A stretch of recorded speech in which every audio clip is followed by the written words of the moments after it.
Good morning, students. I hope you all are well, healthy, and enjoying your holidays. In the last lecture, we discussed about red blood cell, white blood cell, and smooth muscle cells. This lecture is the continuation of the last lecture. So, let's start with nerve cells. Nerves are made from nerve cells or neuron. Neuron is the primary cell of the nervous system. It is the longest cell in our body. This is how the neuron look like. The neuron having cell body, nucleus, dendrites, nerve fiber and axon at the end. Neuron allows the nervous system to communicate with the rest of the body. The nerve cells are connected to other nerve cells in the spinal cord. The nerve cells in the spinal cord are then connected to the nerve cells in the brain. And brain is makes our nervous system and control all our voluntary and involuntary action. For nervous system, neuron is the primary cell and neuron is the longest cell in our body. Now let's talk about ciliated epithelial cell. Cells that line the surface of structures are called epithelial cell. Cilia are microscopic hair-like extension of the cytoplasm. This is how the ciliated epithelial cells look like. You can see the nucleus, cell membrane, cytoplasm, and just above the cytoplasm the hair-like projection or hair-like extension, cilia.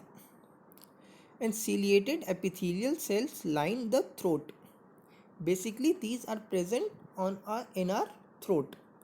And what is the function of ciliated epithelial cell is when we breathe oxygen, then this air contains dust particle. So the function of the ciliated epithelial cell is to trap the dust from the air that entering the throat contains dust and trapped in the mucus away from the lungs and makes the air clean to reach to the lungs. This is the function of cilia. The cilia is present in the lining of our throat and the function of cilia is to trap the dust particle that entering in before entering in lungs. Now let's move forward to root hair cells. Root hair cells are plant cells that grows a short distance between the root tip. They basically present at the root tip. This is how the root hair cell look like. It contain a large vacuole, cytoplasm, cell membrane, cell wall and small nucleus. The function of root hair cell is to collect water and minerals and nutrients that present in the soil and send to the roots, and root with the help of xylem it send these minerals and nutrients and water throughout the plant. So these cells have long thin extension that allows to grow easily between the soil particle, and the function of root hair cells is to collect water and minerals that present in the soil. Now come to the last one, palisade cells. Palisade cells have a shape that allows them to pack closely together in the upper part of a leaf. They basically present at the upper part of a leaf, and the palisade cell consists of chloroplast with chlorophyll that absorb the light energy, and the main function is the absorption of light so that photosynthesis can take place. This is how the palisade cells look like.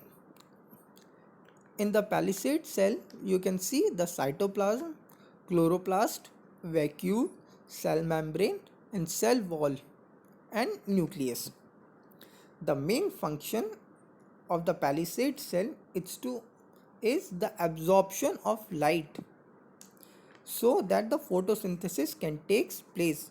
As we all know that the photosynthesis takes place only in the presence of light. The process of photosynthesis is the process by which plant make their own food by using carbon dioxide and water in the presence of sunlight. The palisade cell consists of chloroplast, and we all know the function of chloroplast is to trap the light energy. This is already we discussed the function of chlorophyll and chloroplast. This is all about palisade cells. So today we discussed palisade cell, root hair cells, ciliated epithelial cells, and nerve cells. Hope you all understand these cells. I'll give you one worksheet and you have to complete that worksheet in your previous year science notebook. Thank you.